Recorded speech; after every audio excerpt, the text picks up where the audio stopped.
Hello everyone, good evening, welcome to the session. Welcome to Unacademy, India's largest online learning platform that gives you a world of courses, resources, content, live and recorded sessions to help you in your preparations for the CA Foundation and intermediate examinations.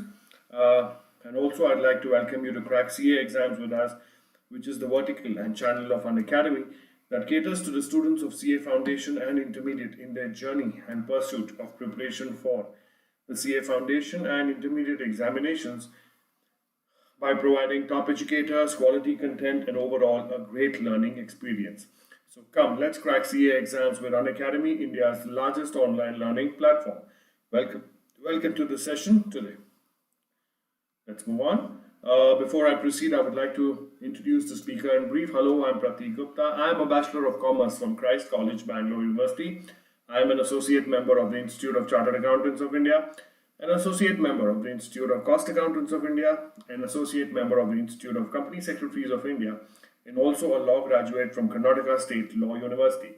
I am currently a practicing chartered accountant and also a visiting faculty for CA subjects and an educator for CA students both offline and online.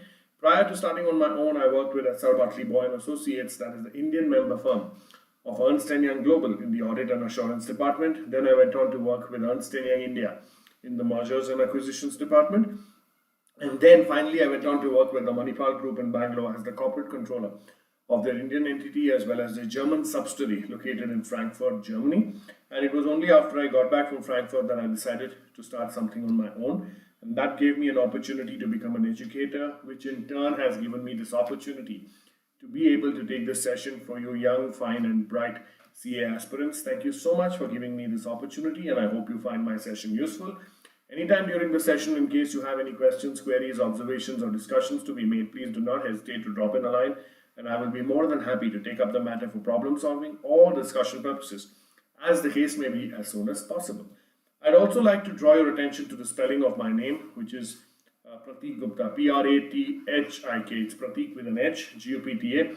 Now, why I'm stressing on the H is because a lot of people misspell my name. They miss the H in my name, because of which they are unable to find my countless number of hours on the YouTube channel of Unacademy and the special classes on the Unacademy Learning App. So you can look me up with my name, which is Prathik Gupta, Prathik Gupta, and you will find the hundreds of hours of session on the YouTube channel of Unacademy and my special classes on the Unacademy Learning App, which are there exclusively for the benefit of the students of the CA Foundation and intermediate examinations.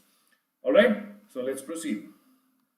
Now, like I told you, Unacademy caters to you in your preparation for the CA Foundation and intermediate examinations. So it does so through three platforms: YouTube, special classes, and the Plus platform of Unacademy. Now, YouTube and special classes are absolutely free of cost, but they provide an immense amount of value and resources to help you in your preparation for the CA Foundation and intermediate examinations. Now, YouTube is what you're watching right now, where you just need to go onto YouTube, type in Prathik Gupta, and you can see all my sessions or classes taken on the YouTube channel of Unacademy.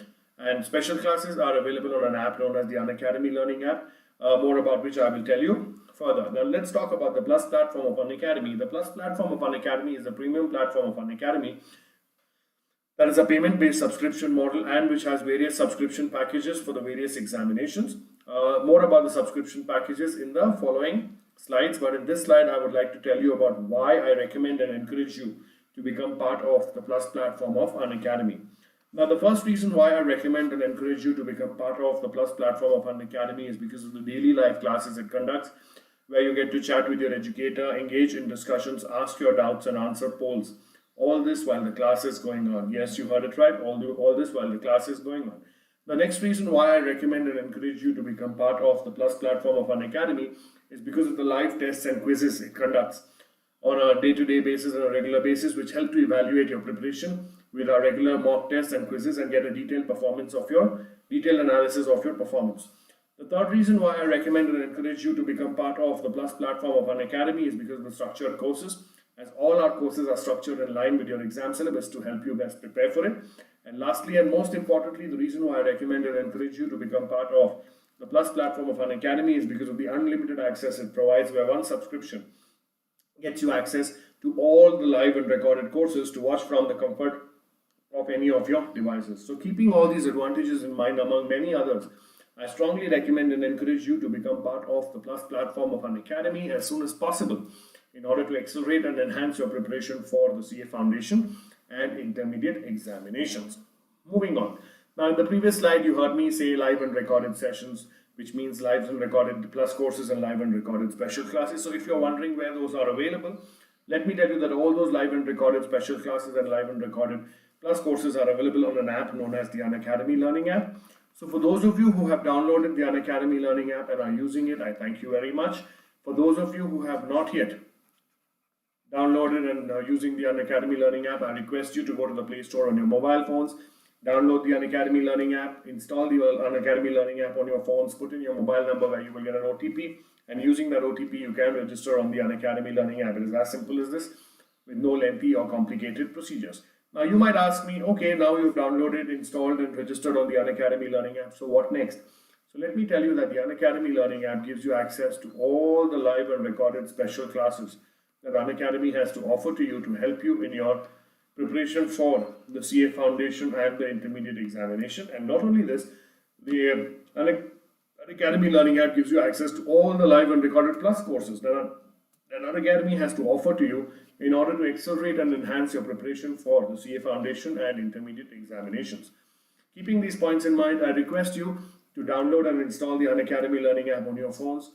Put in your mobile number and where you will get an OTP, and using that OTP, please register on the Unacademy Learning App so that you can make use of the world of resources that Unacademy has to offer to you.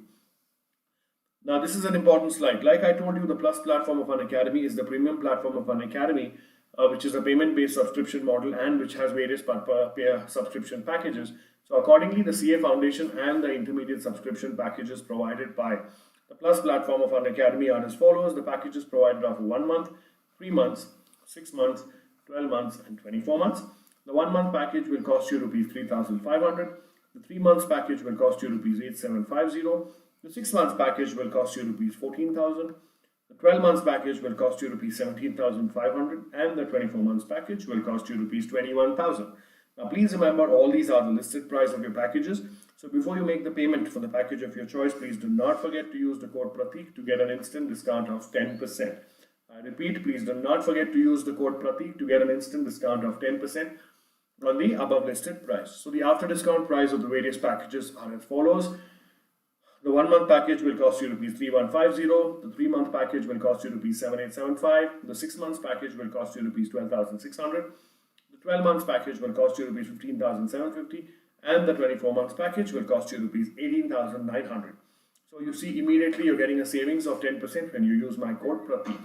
Now I personally will recommend you to start off with the 12 months or 24 months packages because of 2 reasons. Firstly, it is cost effective. If you compare the 1 month package cost with the per month cost of the 6 months, of the 12 months and 24 months package, you will see that you're getting great cost savings almost immediately. And secondly, and most importantly, since the CA Foundation and intermediate course is provided to you in one package, that is your 12 months or 24 months, a 12 months or 24 months package will be highly beneficial to you because it covers the duration of both your courses, that is the CA Foundation and the CA Intermediate, which normally take a minimum of about 12 months for you to prepare and clear. So if you're getting a package that is 12 months or 24 months, covering the entire duration of both your courses, that is CA Foundation and Intermediate, at a very cost-effective price, I think that is a very good deal. But having said this, you're free to choose the package of your choice. But before you make the payment, please do not forget to use the code Prathik to get an instant discount of 10% on the above listed price. You can also make use of the no-cost EMI options available for the 6 months, 12 months and 24 months packages, just in case you do not wish to make the entire payment at one shot. The payment options available are internet banking, debit card and credit card, and also all the coins that you've accumulated by watching the special classes can be redeemed while making the payment for the Plus course. So keeping all these packages in mind, these offers, these discounts and the advantages that I told you a couple of slides earlier in mind, I strongly recommend and encourage you to become part of the Plus platform of Unacademy as soon as possible in order to accelerate and enhance your preparation for the CA Foundation and intermediate examinations. Okay? Then, like I told you, the Unacademy Learning App gives you access to all the live and recorded special classes. Here are the snapshots of few of the many special classes that I have conducted on the Unacademy Learning App, which you will find useful in your preparation for the CA Foundation and intermediate examination. There is the special class on revision test paper, Sale of Goods Act, Indian Contracts Act, the Companies Act, Fundamentals of Accounting, Revision of Partnership Accounts, Death of Partner, Admission of Partner, Valuation of Inventories, Revision on Final Accounts of Non-Manufacturing Entities, Revision on Sale of Goods or on approval or return basis, and many more. So I request you to log into the Unacademy Learning App, go to my profile Prathik Gupta, so that you can start making or use of the many sessions that I have there exclusively for your benefit. Then here are the links to few of the many special classes that I have conducted on the Unacademy Learning App. You can either click on these links or copy and paste these links on your browser to take you directly to the special class on the Unacademy Learning App. There is special classes on the Indian Contracts Act, the Sale of Goods Act, the Indian Partnership Act, the Limited Liability Partnership Act, the Companies Act, Basics of Communication, Accounting Concepts, Revision Test Papers, and many more. So like I told you earlier, please log into the Unacademy Learning App, go to my profile Prathik Gupta, and start making use of all the resources and sessions that I have there exclusively for your benefit. Okay, so let's continue with Companies Act Part 2. Part 1 was done earlier today at 11 o'clock. So whatever we did there, we will not continue with that. We will continue from where we stopped. Okay, so quickly let's go there. We finished with company, features of company, lifting of corporate weight. We were talking about classification of companies. So we finished with classification of companies on the basis of liability, company limited by shares, company limited by guarantee, unlimited company. And we started off with on the basis of members, one person company, and the significant points of one person company. So now let's start off with a private limited company. Okay. Any questions you have in this session, you can please ask me. Now, we are talking about classification of companies, okay, based on the number of members. So, the next kind of company is private company. A private company is a company having a minimum paid up capital as may be prescribed by its articles and by which its articles. So, basically, in any private limited company, there are three restrictions that are always included in the articles of associations. Let's look at the three restrictions. First restriction is restricts the right to transfer of shares. So in a private limited company, it is not so easy to transfer the shares by one member to another. There is a provision where it allows you to transfer the shares from one person to the other, but there are a lot of formalities that they should be first offered to the existing shareholders. The existing shareholders should refuse those transfer, and then only they can transfer it to anyone outside the company. So the shares in a private limited company are not so freely transferable. That's the first restriction. The second restriction is that the number of members in a private limited company cannot exceed 200 members. So the minimum number of members in a private limited company is 2, and the maximum number of members in a private limited company is 200. But in that number of 200 members, there are three kinds of members that are not included. Now, what are those three kinds of members? Firstly, if one share is jointly held by 2 or more people, then all of them put together will be considered as one shareholder. So that's the first one. The second one is if any employee of the company got the shares of the company when he was an employee and as part of sweat equity shares or ESOPs or anything like that to reward him in his terms of employment, then that person will not be considered as a member in the company. And thirdly, if there is any ex-employee of the company, that means a person who's quit the employment of the company, but when he was in employment, he got certain shares of the company as ESOPs or sweat equity shares, and then he quit the company, then those people will also not be included in the number of members. And the third important restriction which is there is the private limited company cannot issue advertisements, tenders or prospectus inviting the public to subscribe for any securities of the company. Okay, so you will not see a private limited company sending invitations to the public to please come and pick up shares in the company. A private limited company cannot do that. So what are the three restrictions on a private limited company? Firstly, it restricts the right to transfer of shares. Secondly, the maximum number of members is 200, subject to those three exclusions. And third, the private limited company cannot invite the public to subscribe for any securities of the company. All right. Please take about 2 minutes, go through this, and then we proceed.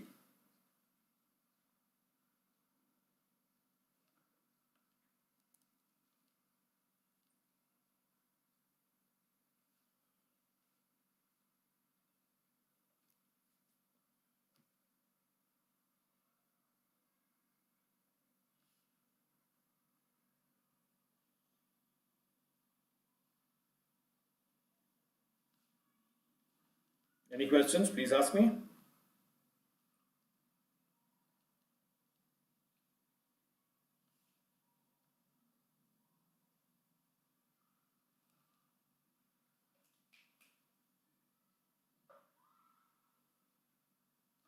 Okay, please take about a minute more, carefully go through this. Any questions you have, please ask me.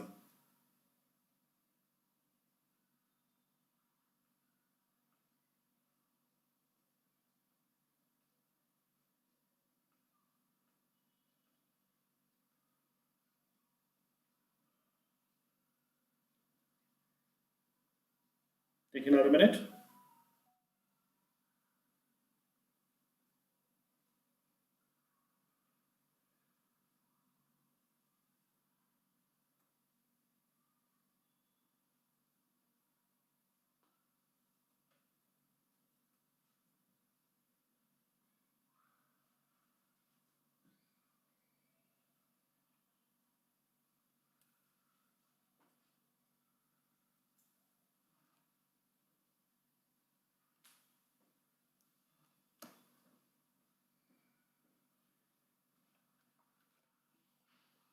Let me know once you're done, please.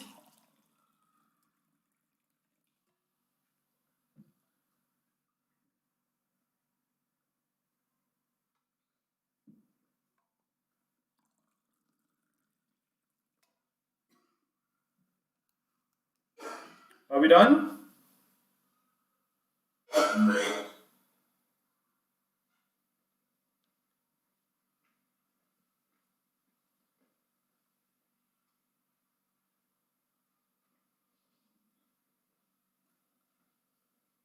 Okay, then let's look at the important points pertaining to a private limited company. Firstly, there is no minimum paid up capital requirement. When the Companies Act 2013 had come in, there was a requirement of minimum paid up capital of 1 lakh, but over a period of time, this requirement was removed. And like I told you, the minimum number of members in a private limited company is 2, and if it's an OPC, the minimum number of members is 1. The maximum number of members in a private limited company is 200. Excluding present employee come members and erstwhile employee come members. Then the right of transfer of shares in a private limited company is restricted, like I told you. And then the third restriction is prohibition on invitation to subscribe to securities of the company. There is a prohibition on the private limited company to invite public to subscribe to the shares of the company. Every small company, which we will see further what is a small company, has to be a private limited company. A small company cannot be a public limited company, and also an OPC can be only formed as a private limited company and not as a public limited company. So these are the significant points of a private limited company. Please take a minute, go through this. Any questions, please ask me.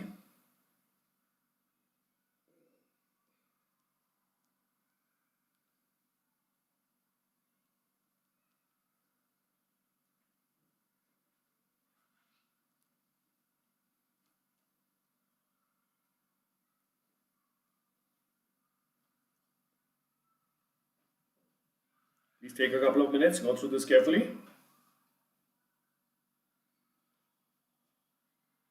Any questions, please ask me.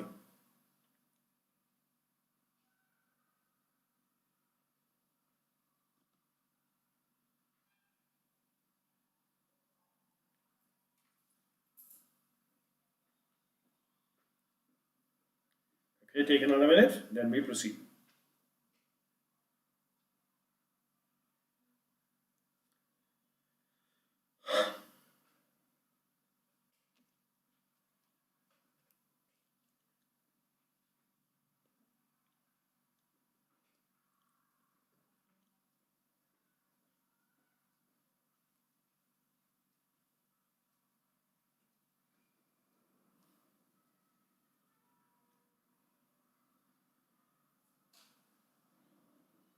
Are we done?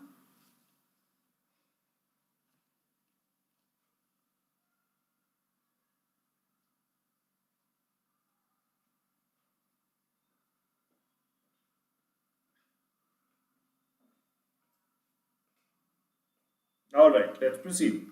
Now let's look at the third kind of company, which is a small company. A small company given under Section 2, subsection 85 of the Companies Act 2013, which means a company other than a public limited company. So in the previous slide, we saw that, right? A small company has to be a private limited company. It cannot be a public limited company. So now what are the criteria for a company or a private limited company to be termed as a small company? Firstly, the paid up share capital of which does not exceed 50 lakh rupees.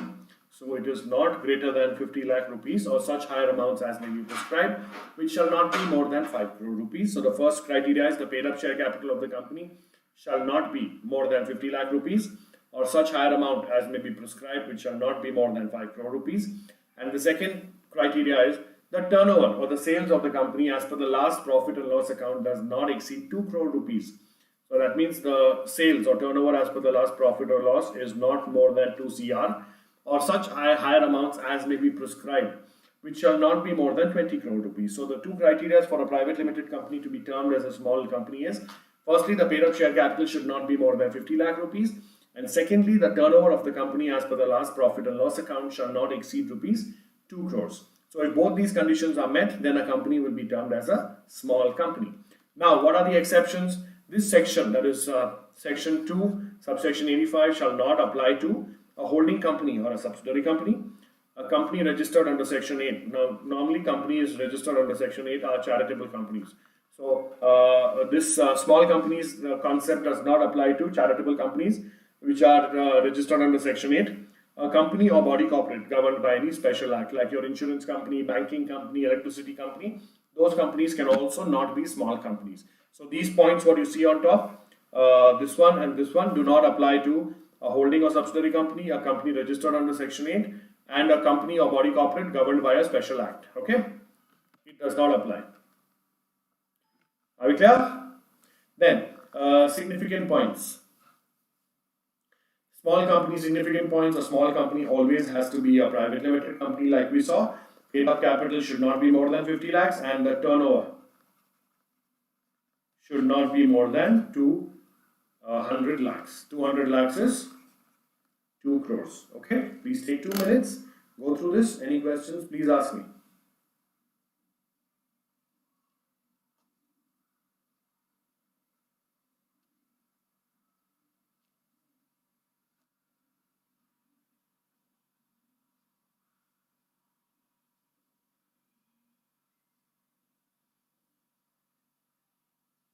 Any questions you may have, please ask me.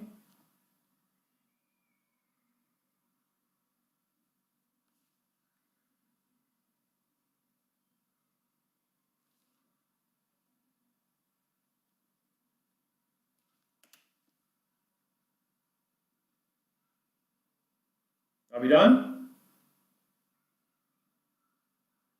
Take another 2 minutes, please. Go through this carefully. Any questions you may have, please ask me.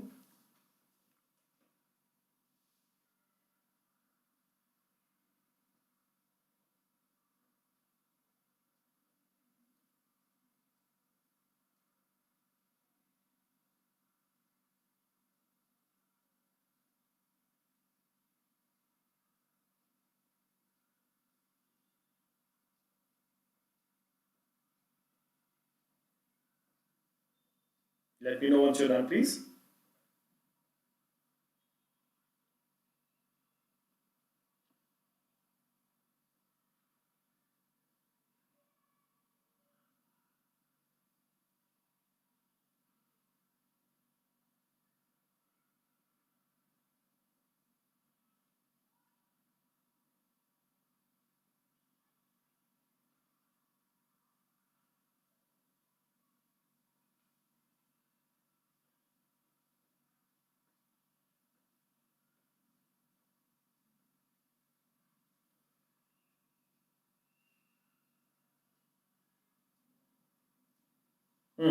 Are we done?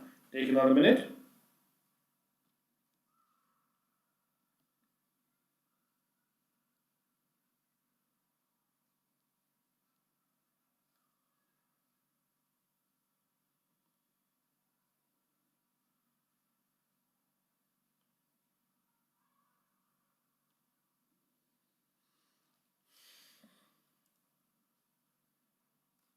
Let me know once you're done, please.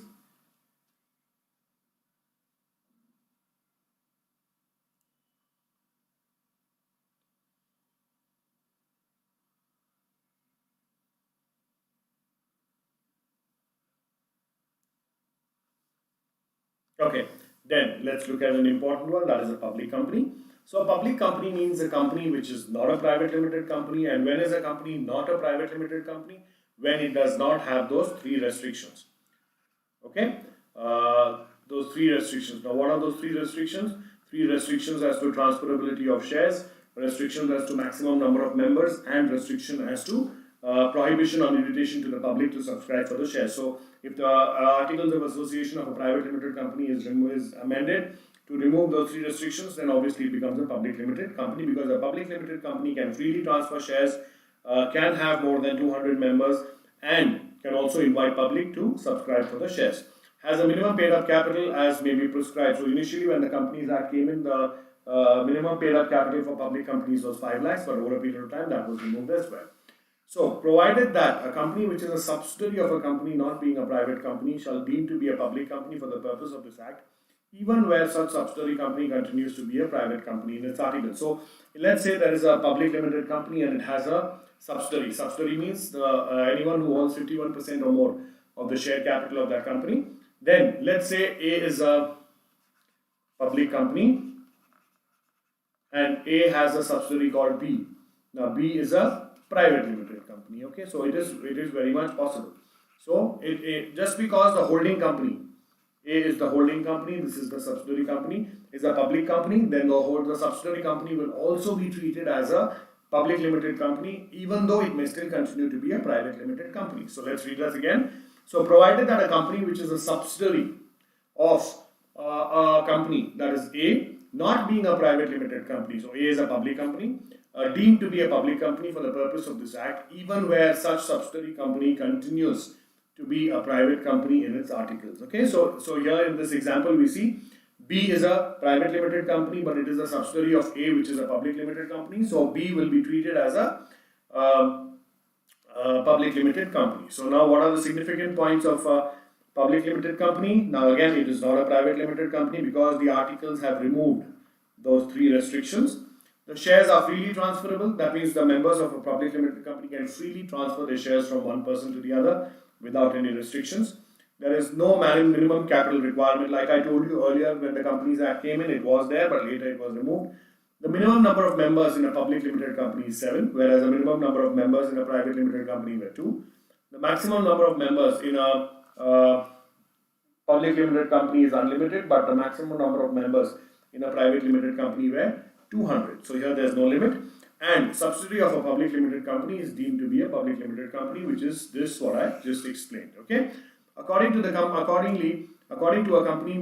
Companies Act 2013, a company may be formed for lawful purposes by 7 or more persons, where the company to be formed is a public company. So whenever a person wants to start off a public company, 7 or more persons could come together and form a public company.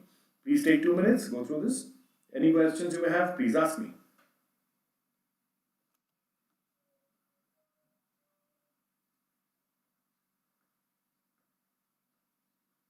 Any questions, please ask.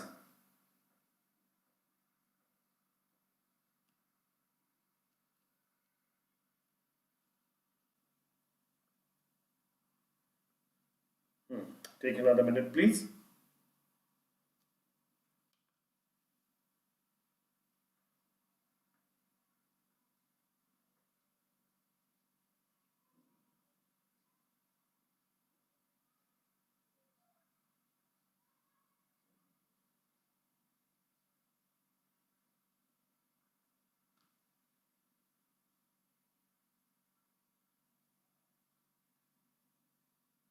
Let me know once you're done, please.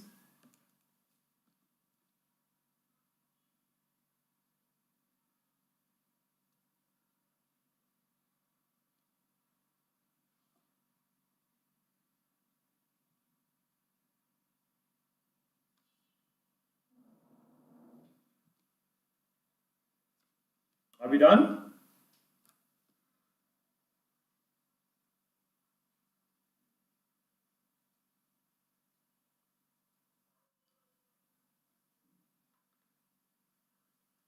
Take another minute, carefully go through this.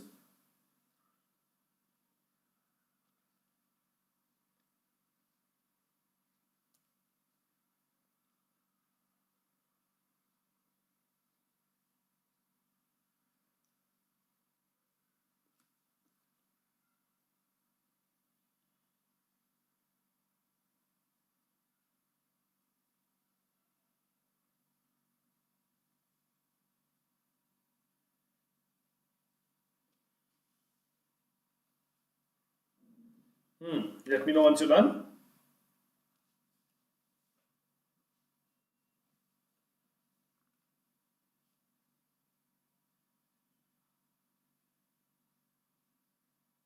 Okay. Now, the third basis of classification of companies is on the basis of control.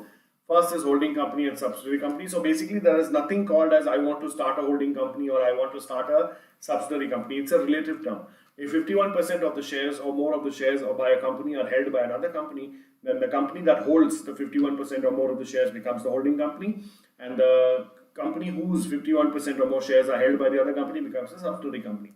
So there is nothing like you can say when you start off is that I want to start a holding company or I want to start a subsidiary company. That is not valid.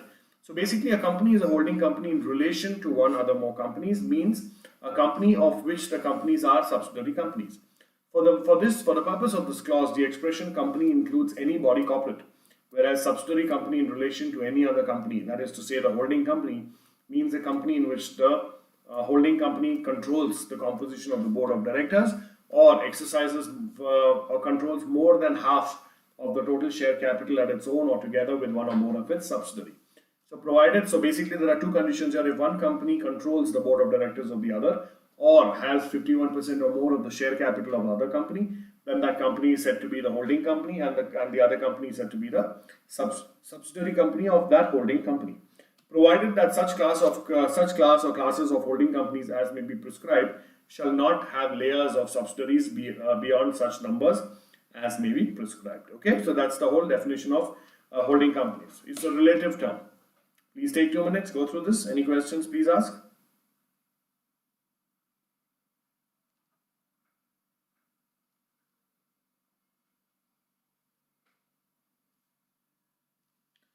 Any questions, please ask me.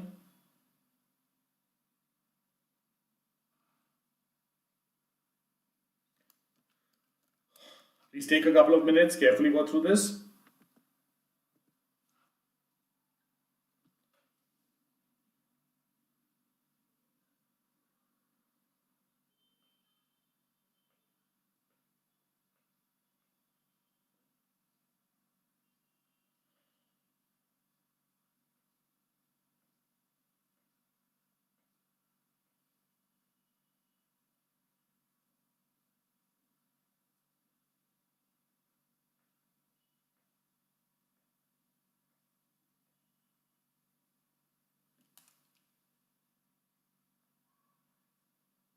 Take about 30 seconds more. Carefully go through this.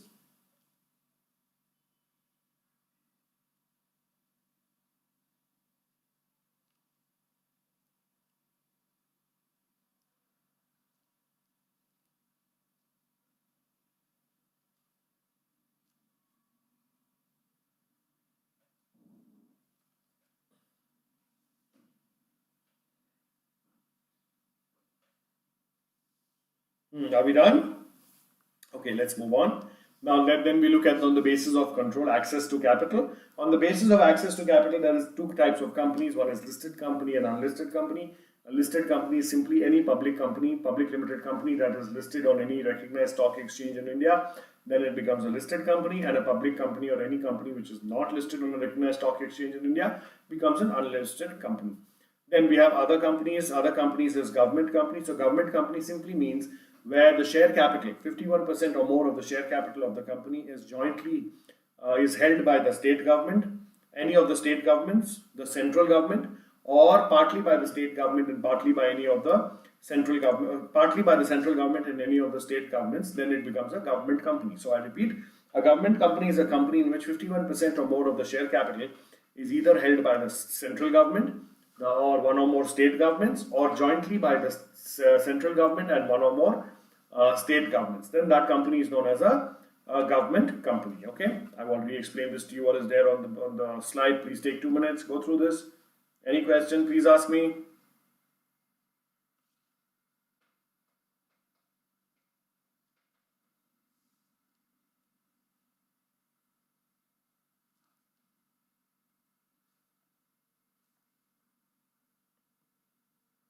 Please take 2 minutes.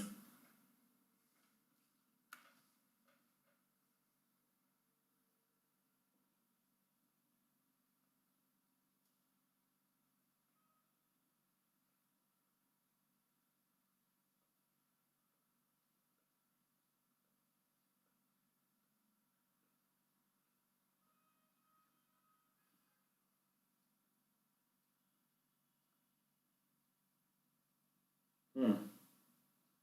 Any questions? Please ask me.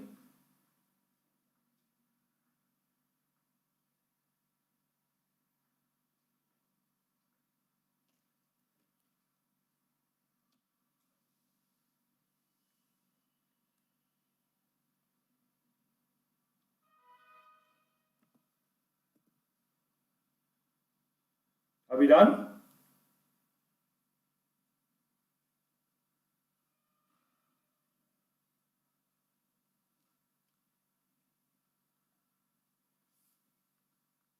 Okay.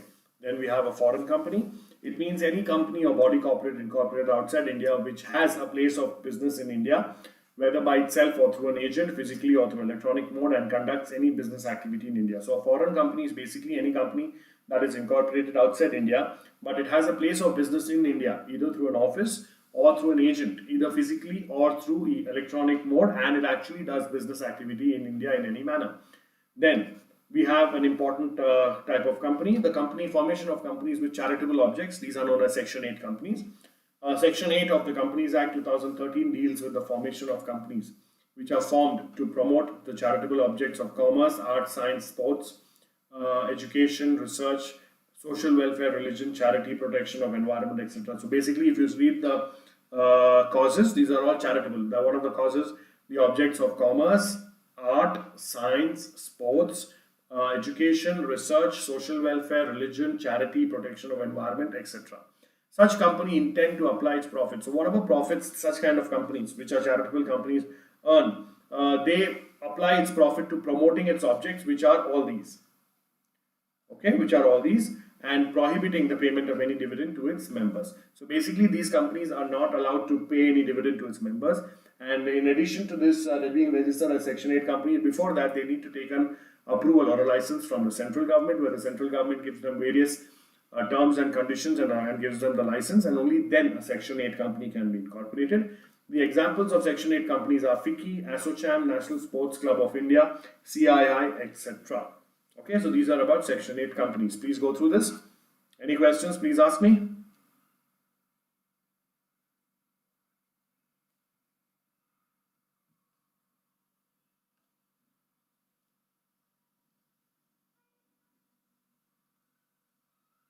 Any questions, please ask me.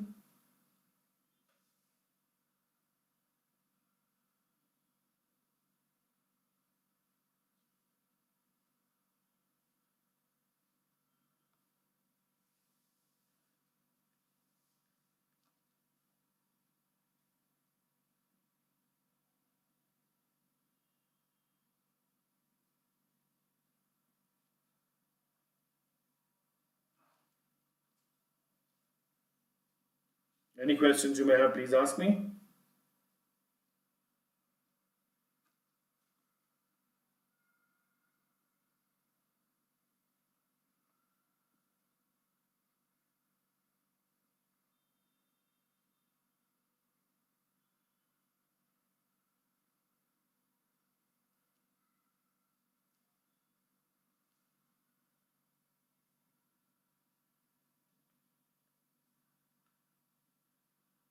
Please take another minute. Please ask me any questions you may have.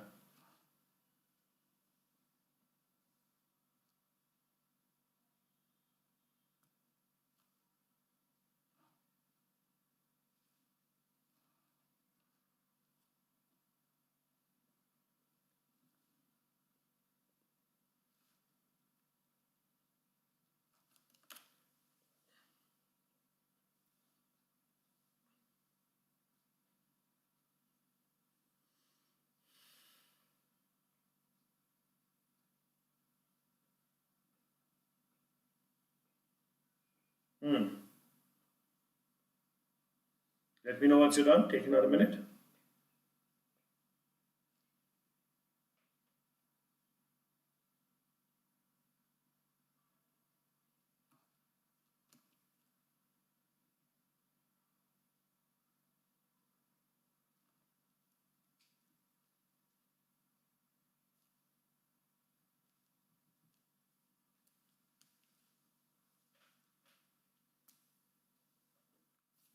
Okay. Now let's look at the significant points of Section 8 companies. Okay. The Section 8 companies are formed for the promotion of commerce, art, science, religion, charity, protection of environment, sports, etc. The requirement of minimum share capital does not apply. So a Section 8 company does not need to have any minimum share capital. It uses its profits for promotion of its objectives, which are commerce, art, science, religion, charity, protection of environment, sports, etc. They are not allowed to declare the dividend to its members. They have to use their profits for their objects. Does not declare dividend to members. Okay, so like I told you, that is one of the conditions based on which a license is given to them. It operates under a special license from the central government. So like I told you before, these Section 8 companies are incorporated. They need to apply for a license from the central government, and only then they can function. Need not use the word limited, private limited in its name, and adopt a more suitable name such as club, chambers of commerce, etc. So a Section 8 company need not use the word limited or private limited at the end of its name, and they can use names such as club, chambers of commerce, etc. The license revoked if conditions are contravened. So if any of the conditions based on which a license has been given to it by the central government is violated, the central government will revoke the license. Now what happens when the license is revoked? When the license is revoked, the company converts its status and changes its name. So then it becomes a private limited or a public limited as it may choose. Then it may wind up, or it may amalgamate with another company having a similar object. So basically, it's very important for them to adhere to the terms and conditions based on which the license has been granted by the central government. Then, Section 8 company can call its general meeting by giving a 14-day notice instead of a 21-day notice. So normally companies, private or public limited companies, need to give a 21 days clear notice for any EGM or AGM, but there is some relaxation given to a Section 8 company where they can give a clear 14 days notice instead of 21 days. The requirement of minimum number of directors, independent directors, does not apply. So like we see in a private limited company or a public limited company, there are a minimum number of directors that we require. That minimum number of directors does not apply for a Section 8 company. And also the Section 8 company need not constitute a nomination and remuneration committee and shareholders relationship committee. It does not need to nominate any of these. So there are certain relaxations given to a Section 8 company as we are seeing in the screen. Please go through this, take a couple of minutes. Any questions, please ask me.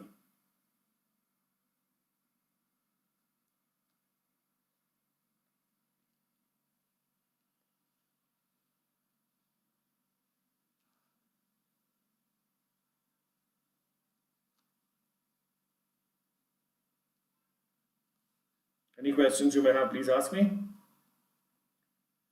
Please take a couple of minutes.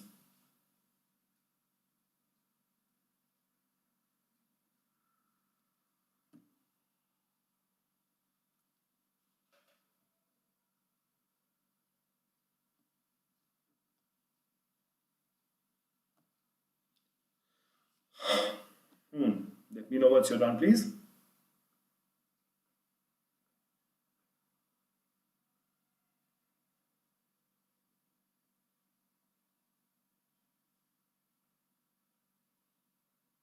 Take a couple more minutes, carefully go through this.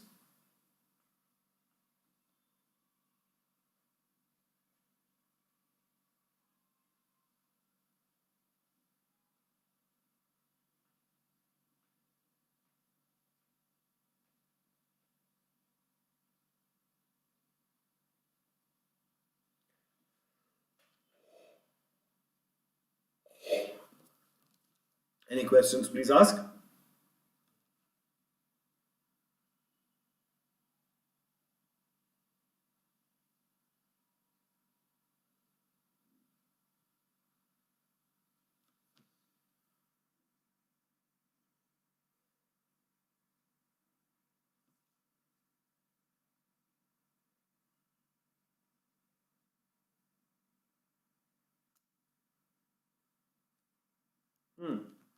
Take another minute, carefully go through this.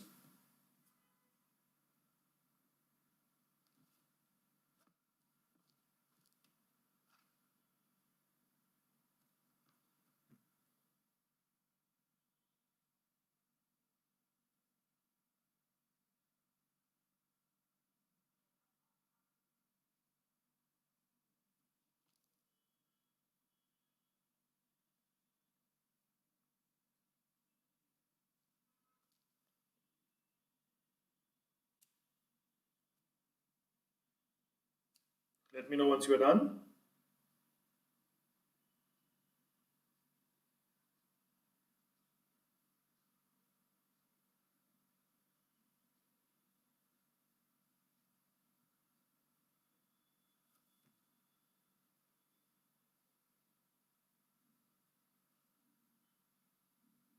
Okay, now let's look at the modes of registration of or incorporation of a company. The promoters. Now, the Companies Act 2013 defines the term promoter under Section 269, which means a person who has been named in the prospectus or is identified by the company in the annual return referred to in Section 92. So, okay, who has control over the affairs of the company directly or indirectly, whether as a shareholder, director, or otherwise, in accordance with whose advice, directions or instructions the board of directors of the company is accustomed to act. So basically, according to the Companies Act 2013, a promoter is any person who has been named as such in the prospectus of the company or is identified by the company in the annual return referred to in Section 92, who has control over the affairs of the company directly or indirectly, whether as a shareholder, director, or otherwise, in accordance with whose advice, directions, or instructions the board of directors of the company is accustomed to act. Okay, so in any of these three cases, he'll be termed as a promoter. So now in simple terms, we can say a promoter is any person who forms the company is known as the promoters. It is they who conceive the idea of forming the company. So the people who form the company or think about forming the company are known as promoters. They take all necessary steps for its registration. So basically they go and hire a professional, they prepare all the documents, memorandum articles and everything, and they take all the necessary steps that are there to incorporate the company. And it should, however, be noted that persons acting only in professional capacity, like the solicitor, banker, accountant, are not regarded as promoters.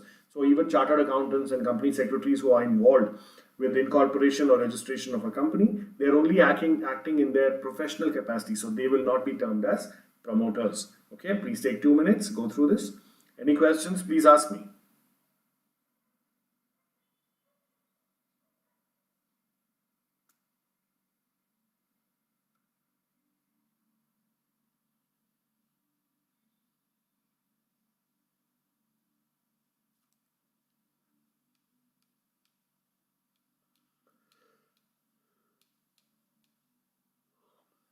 I'm sorry.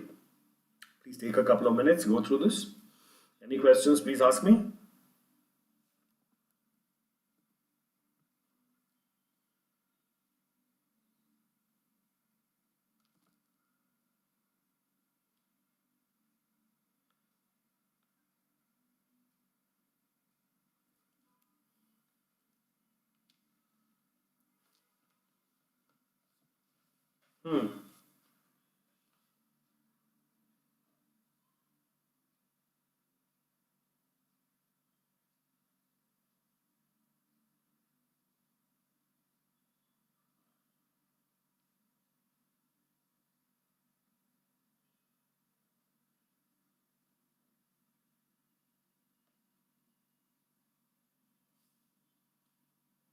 Please take another minute. Any questions, please ask me.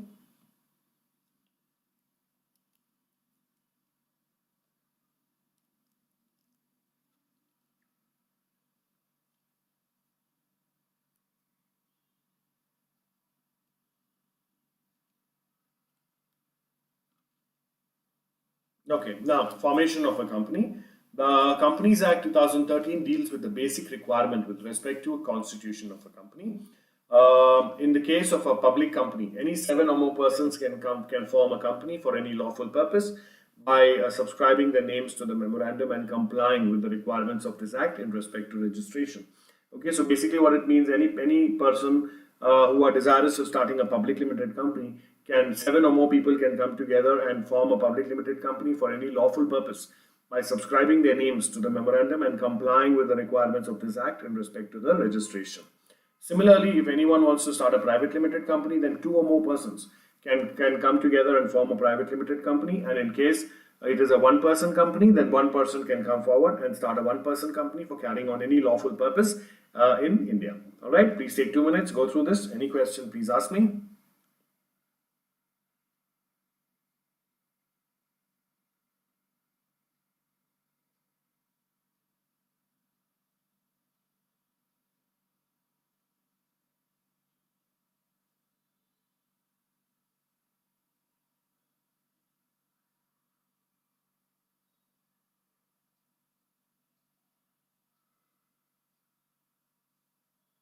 Any questions? Please ask me. Please take another minute.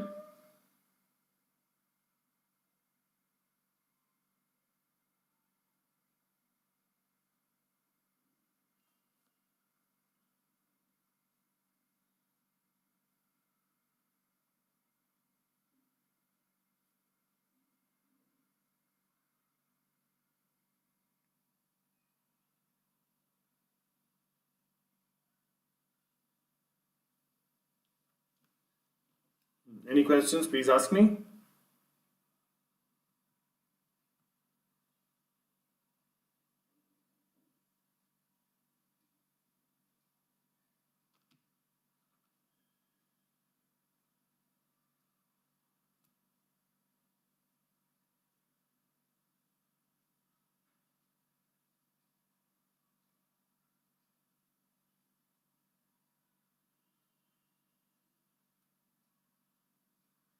Let me know once you're done.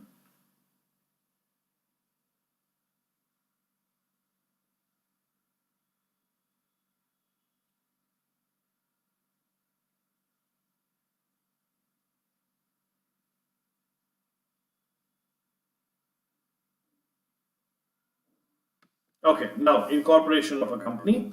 Now, firstly, whenever a person wants to incorporate a company, he needs to file documents and information with the registrar of the company in the state in which he wants to have the registered office of the company.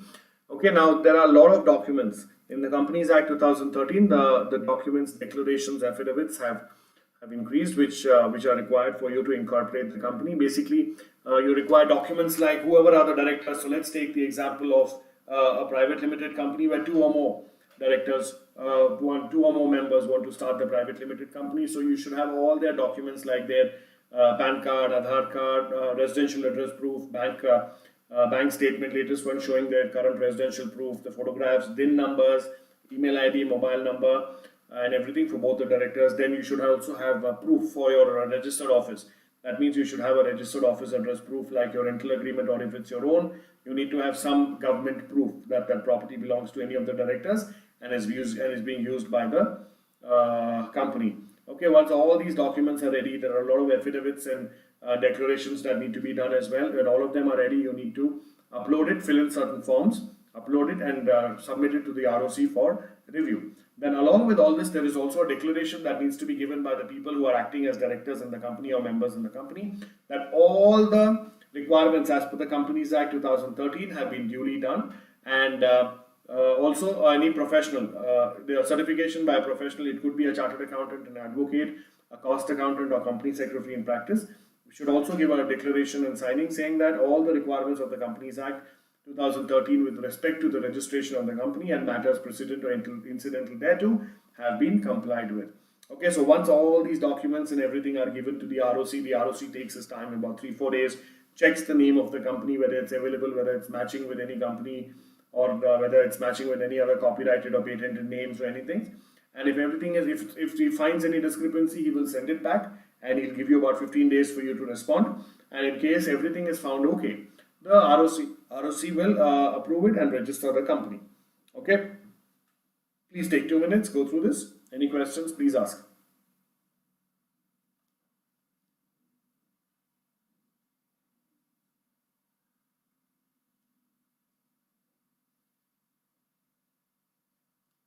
Any questions, please ask.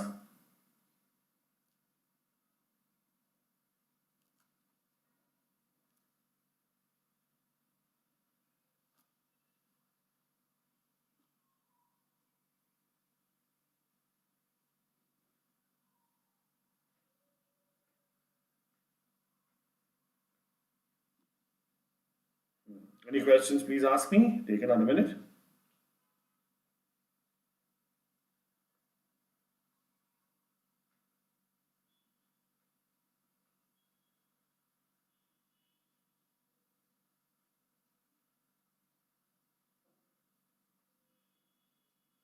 Let me know once you're done, please.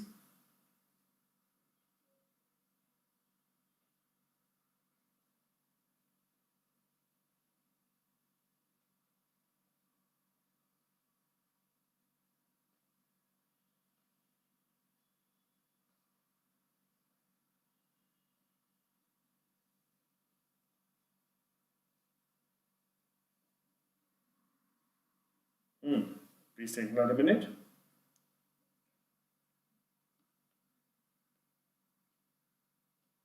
Any questions you may have, please ask me.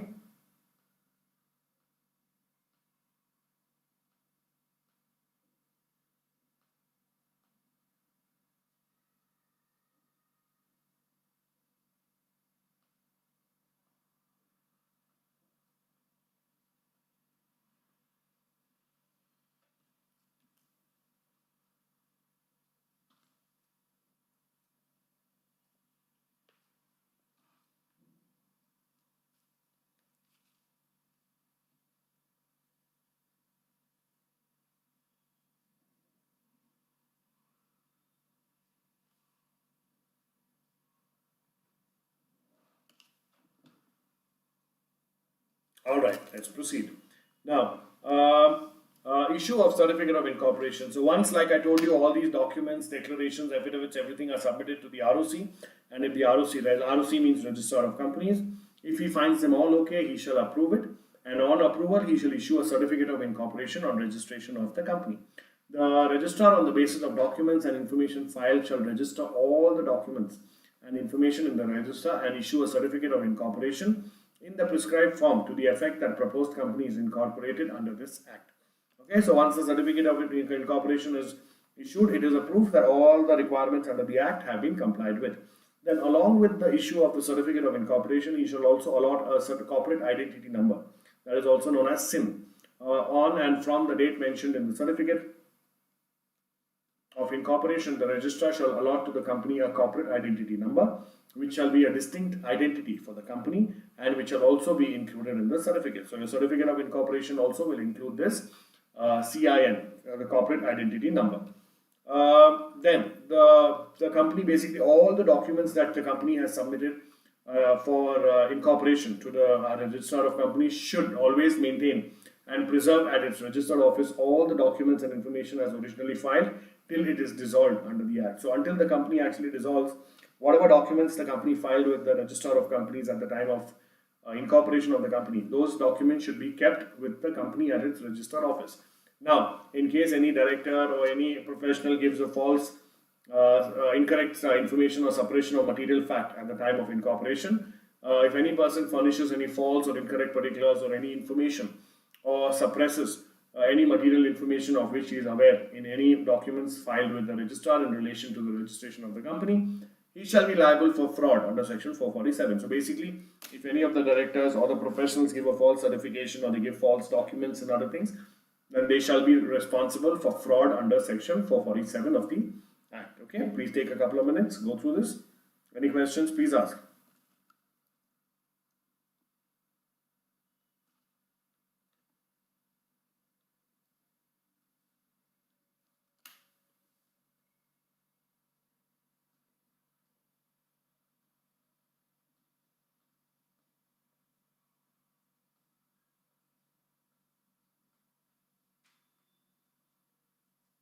Any questions you may have, please ask me.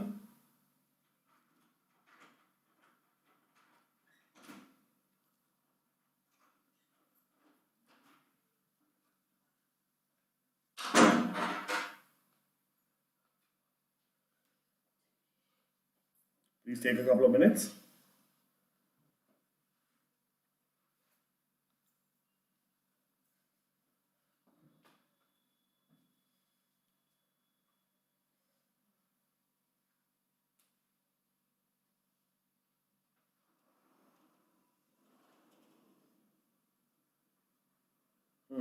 Any questions?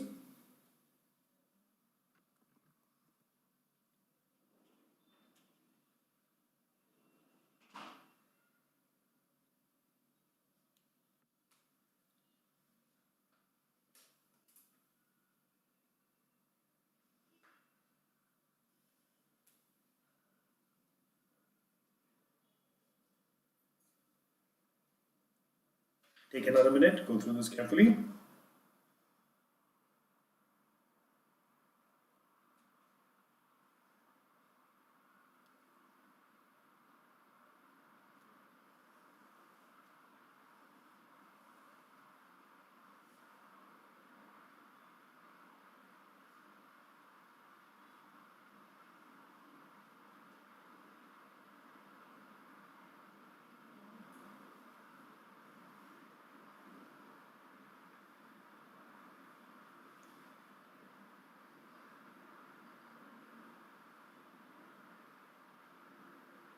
Another minute. Any questions, please ask.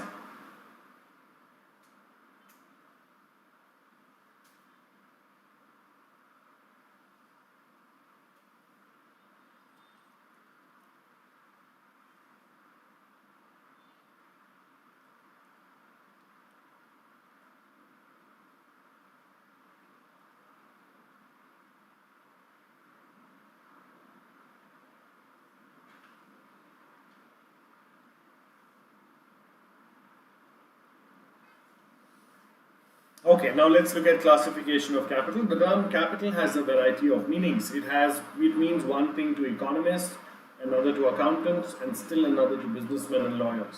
In relation to a company limited by shares, the word capital means share capital. That is the capital of figure in terms of so many rupees divided into shares of a fixed amount. In other words, the contributions of persons to the common stock of the company from the capital of the company. The proportion of the capital to which each member is entitled is a share. Share is not the sum of money, it is rather an interest measured by sum of money and made up of various rights contained in the contract. So basically, capital means the entire pool of the capital of the company, which is broken up into smaller proportion of fractions known as shares. Okay, so that is what we call share capital. That is the proportion out of the total capital that one person holds. That's what you mean by share capital. Please take a minute, go through this.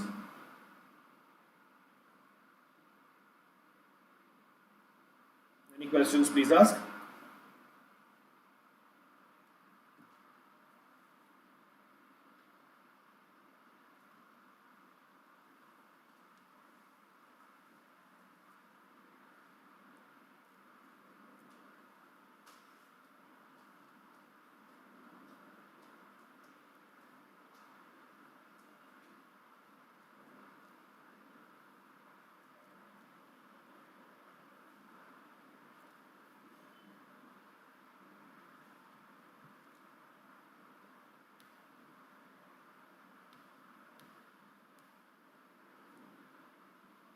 Any questions, please ask.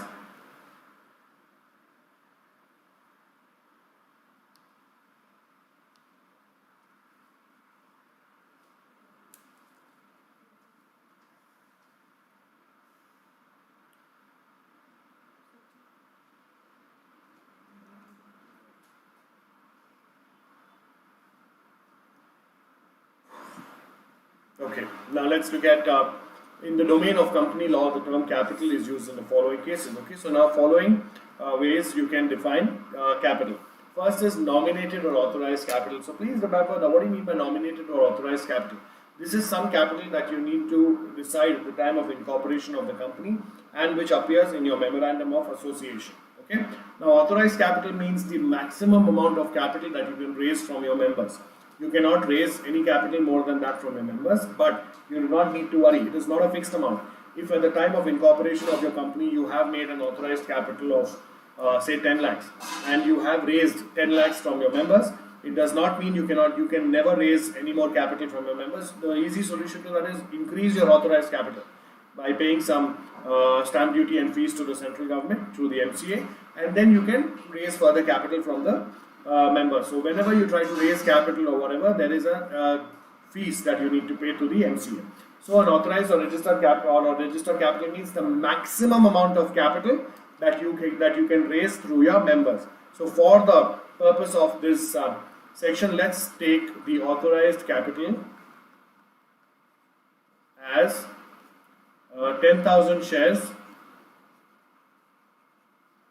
of rupees 10 each. So that means it is rupees 1 lakh. Okay, so your authorized capital is 1 lakh. So 1 lakh is the maximum capital that you can raise from your members. So are you clear with this? So now, what do you mean by issued capital? So if your authorized capital is 10,000 shares of rupees 10 each, okay, out of those 10,000 shares, how many are you offering to your members to take up is known as the issued capital. Okay, so let's say out of the 10,000 shares, you issue 4,000 shares of rupees 10 each. So when your authorized capital becomes 10,000 shares of rupees 10 each and your issued share capital becomes 4,000 shares of rupees 10 each. Okay, so always the issued or offered share capital is out of the authorized share capital. Okay, So let's read it. The form of capital has been defined in section 2 subsection 8 of the Companies Act 2013. Authorized capital or nominal capital means such capital as is authorized by the memorandum of a company to be the maximum amount of share capital of the company. Thus, it is the sum stated in the memorandum as the capital of the company with which it is to be registered, being the maximum amount which it is authorized to raise by issuing shares, and upon which it pays the stamp duty. It is usually fixed at the amount which is estimated the company will need, including the working capital and reserve of the company. So like I told you, in the beginning or at the incorporation of the company itself, you need to decide on an authorized capital and you need to put it in your memorandum. Then you have the issued share capital. What is the issued share capital? Issued share capital, like I told you, is out of the authorized capital. What is offered for subscription is known as the issued capital. So section 2, subsection 50 of the Companies Act 2013 defines issued capital, which means such capital as the company issues from time to time for subscription. That means out of the authorized capital, what capital does it offer for subscription for time to time? It is that part of the authorized capital which is offered by the company for subscription and includes the shares allotted for consideration other than cash. Okay, so out of the authorized capital, what is the shares that is offered to the members or public to take up? That is known as the issued capital. Please take a minute, go through this. Any questions, please ask me.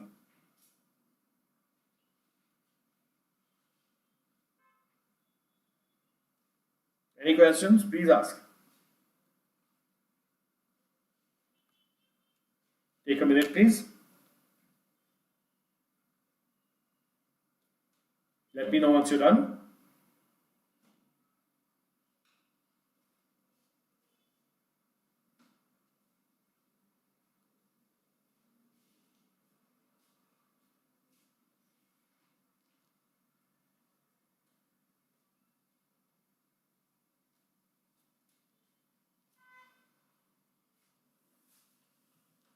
Are we done?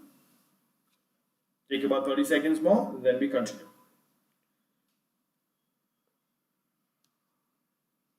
Carefully go through this.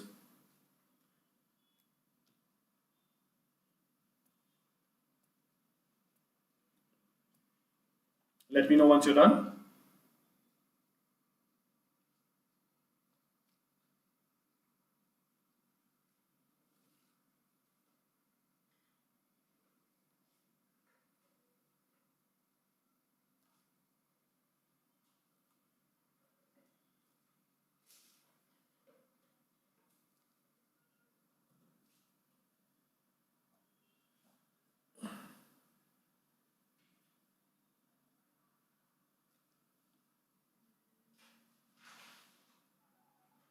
Let me know once you're done, please.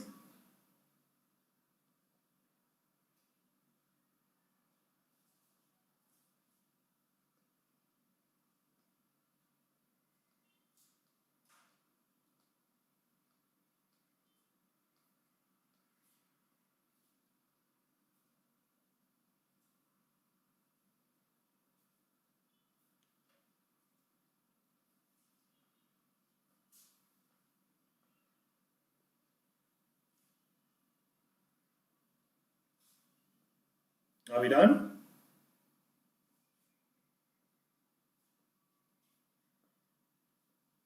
Okay, so now we've understood authorized and issued, right? So let's keep these numbers. 10,000 is the authorized and 4,000 is the issued. Now let's go to the next one. Subscribed capital. Now this is that part of the issued share capital that is actually taken up by the public. So in the previous slide, we saw how much was the authorized share capital, 10,000 shares. Out of the 10,000, how much was issued to the public? 4,000. So out of these 4,000, how many are actually taken up by the public is known as the subscribed capital. It could be 4,000, it could be less than 4,000, but it cannot be more than 4,000. If it is also more than 4,000, but only 4,000 will be allotted. Okay. So the Companies Act 2013 defines the subscribed capital as that part of the capital which is for the time being subscribed by the members of the company. It is the nominal amount of shares taken up by the public, where any notice, advertisement or other official communication of any business, letter, bill head or letter paper of the company states the authorized capital. The subscribed and paid up capital must also be stated in very conspicuous characters.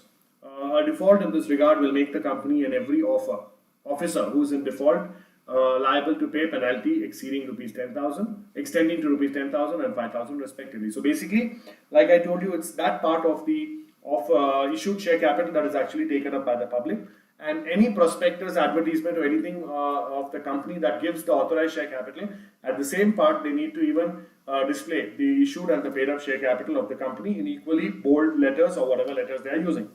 Okay. Now let's look at called up capital. So let's take an example that 10,000 shares are the authorized share capital. Out of 10,000, the 4,000 are issued shares. Out of 4,000, 3,000 are subscribed. Alright, now for those 3,000 shares at rupees 10 each, what is the called up amount? If the company has called up only 6 rupees on those shares, then the called up share capital will be 3,000 shares into 6, which is 1 lakh. 3,000 shares into 6, which is 18,000 rupees. Okay.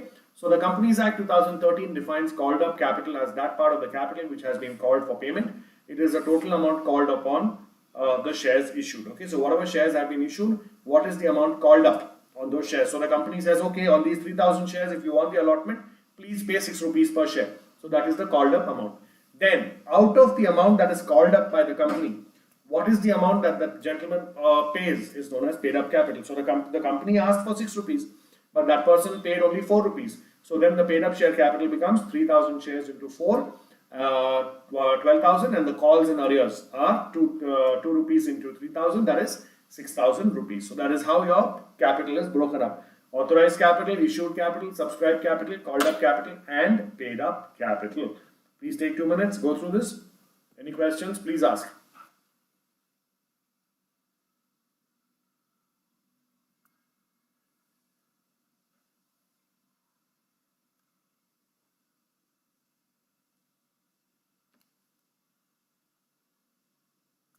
Any questions, please ask.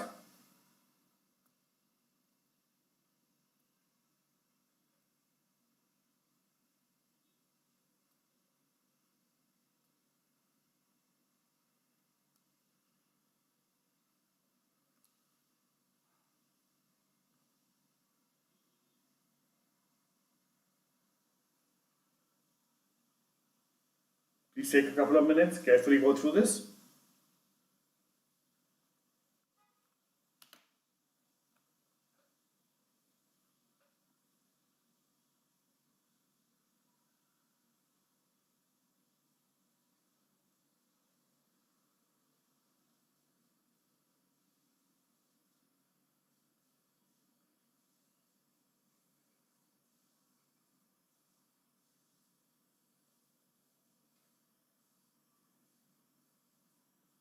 Any questions, please ask.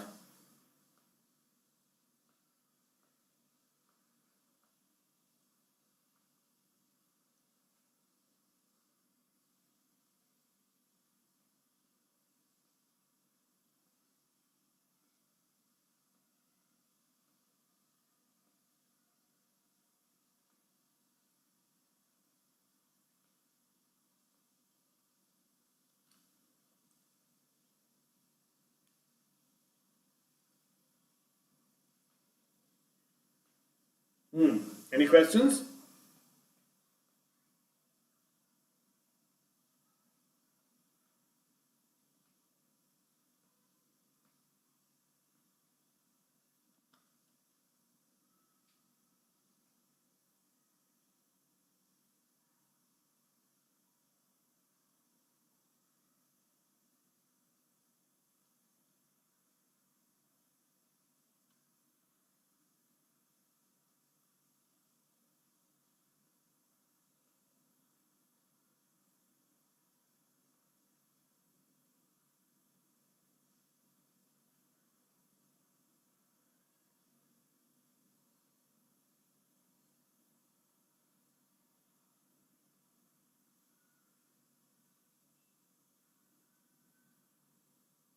Take about 30 seconds more and then we proceed.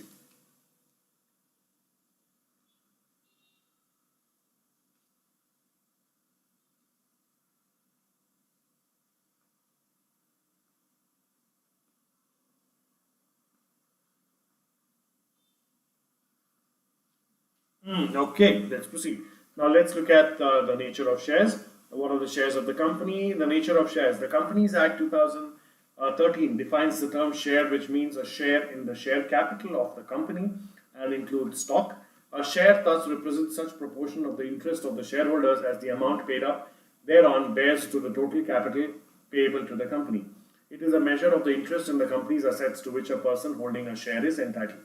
Like we discussed earlier, there is a share capital of the company in which small proportions are taken by people, that is known as shares. The shares are treated as movable property.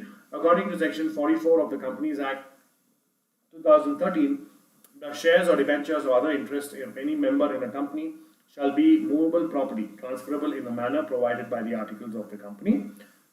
Shares shall be numbered. Each share of the company shall be distinctly numbered. We'll have a different number. Section 45 provides every share in a company having a share capital shall be distinguished by a distinctive number. This implies that every share shall be numbered. So even if a person has one share in the company,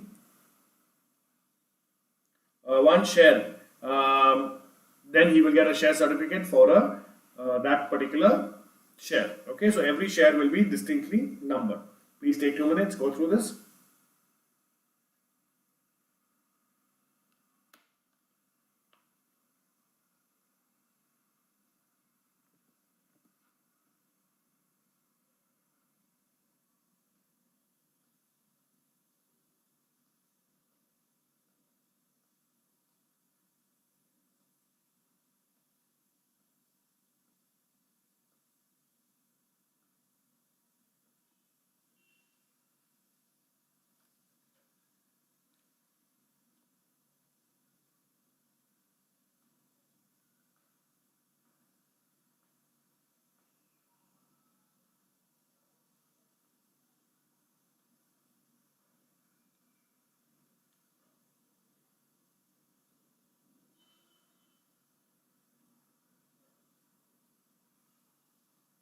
Are you done?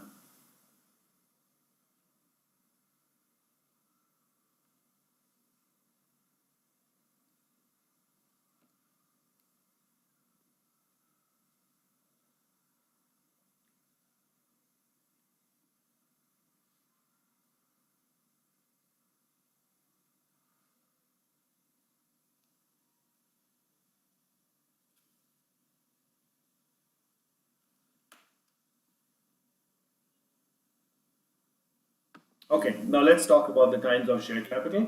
The Companies Act 2013 provides the kinds of share capital. According to the provision, the share capital of a company limited by shares shall be of two kinds. Now, what are the two kinds of share capital? One is equity share capital, that is with voting rights or with differential voting rights as to dividends, which simply means, now please remember, in a company, whether a private limited or a public limited company, there can be only two types of shares. One is equity shares and one is preference shares.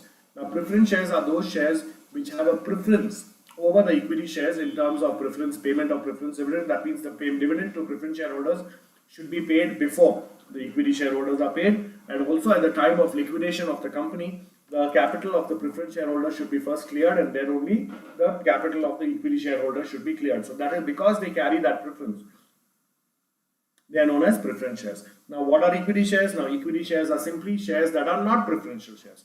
Preference shares. That means the shares that do not carry a preference in terms of its voting rights, or in terms of its preference dividend, or in terms of repayment. Those are known as equity shares.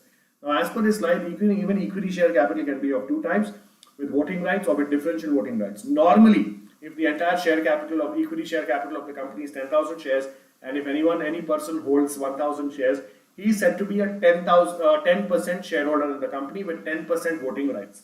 That's your normal equity shares. But if the company wants, if the company can issue equity shares with differential voting rights and tell them that for every 10 shares you hold, we will give you one voting right. So that means if a person holds 1,000 shares, then that will be equivalent, divided by 10, only 100 shares. That means 1% of the entire share capital only will be his voting power. So if a company wants, the company has a freedom to issue equity shares like that with normal voting rights or with differential voting rights.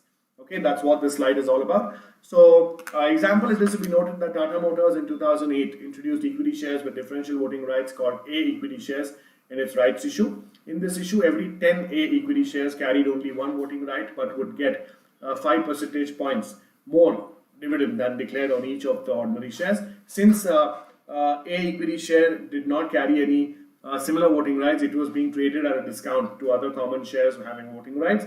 Other companies which have issued equity shares with differential voting rights, popularly known as DVRs, are Future Retail, Jane Irrigation, and among others. What are preference share capital? If the Act does not affect the rights of the preference shareholders who are entitled to participate in the proceedings of winding up before the commencement of this Act. Please take 2 minutes, go through this. I've already explained this. Any questions, please ask me.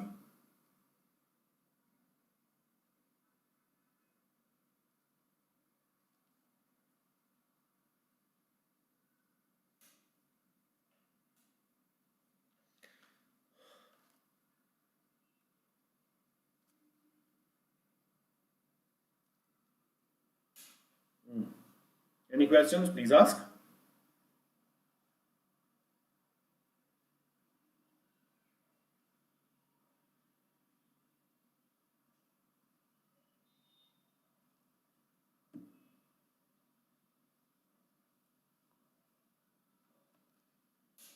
Any questions, please ask me.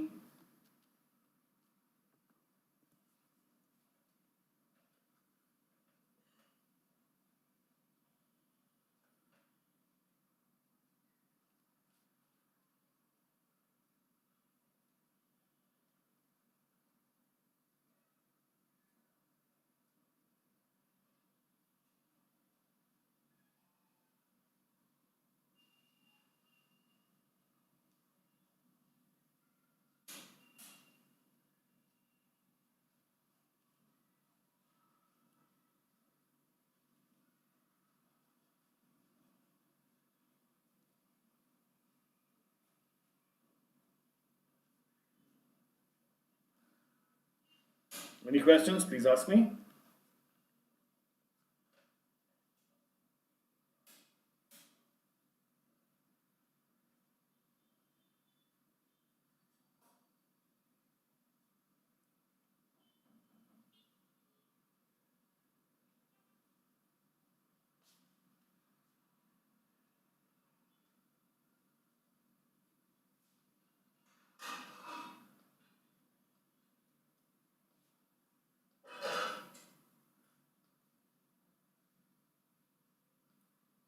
Any questions?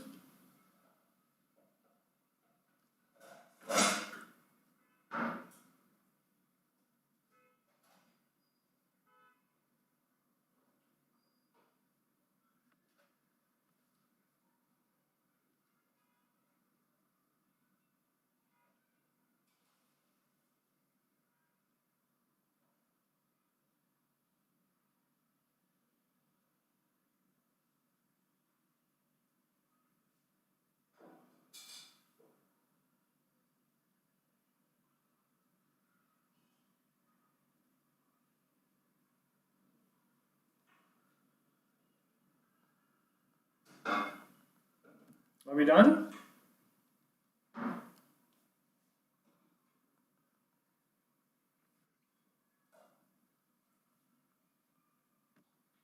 Okay, and then let's look at what is equity share capital. I've already told you.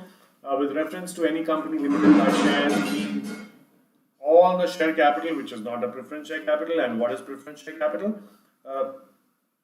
Preference share capital with reference to any company means a company limited by shares means the part of the issued share capital to the company which carries or would carry a preferential right with respect to a payment of dividend, either as a fixed amount or an amount calculated at a fixed rate, which may be either be free or of subject of income tax.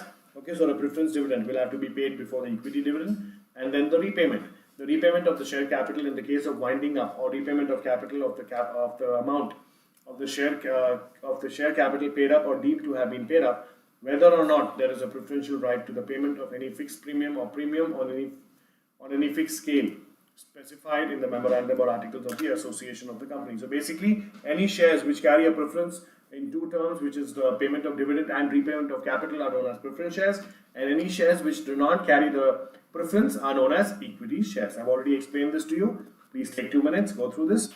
Any questions, please ask.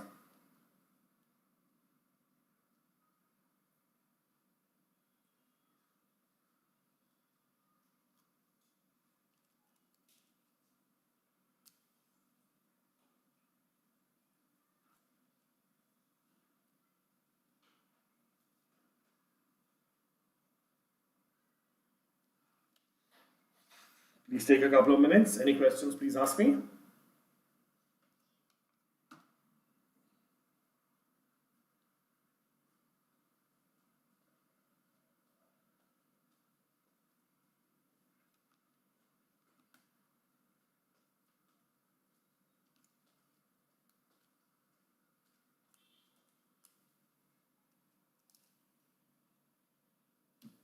Let me know once we are done, please.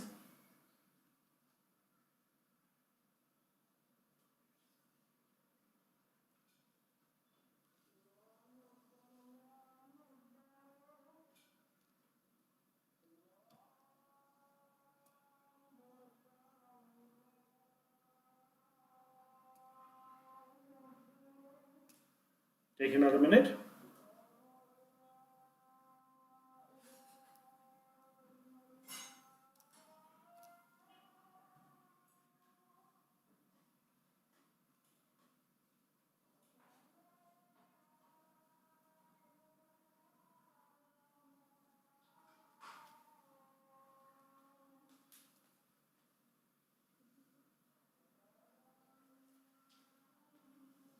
Are we done?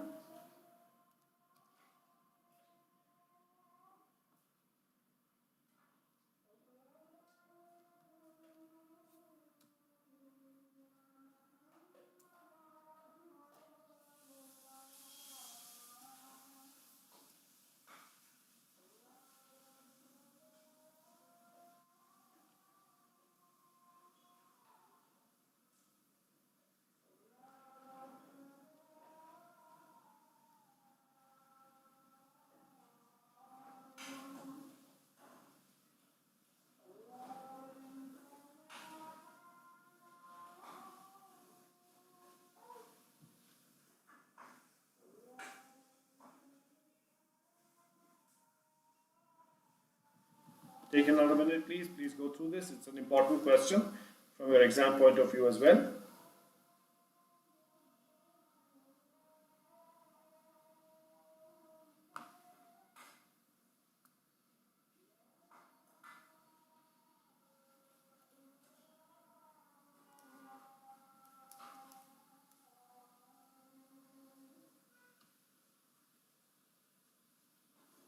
Let me know once you're done, please.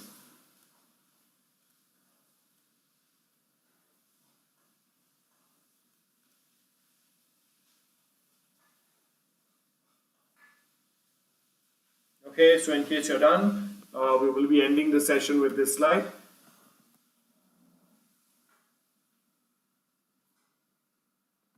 Okay.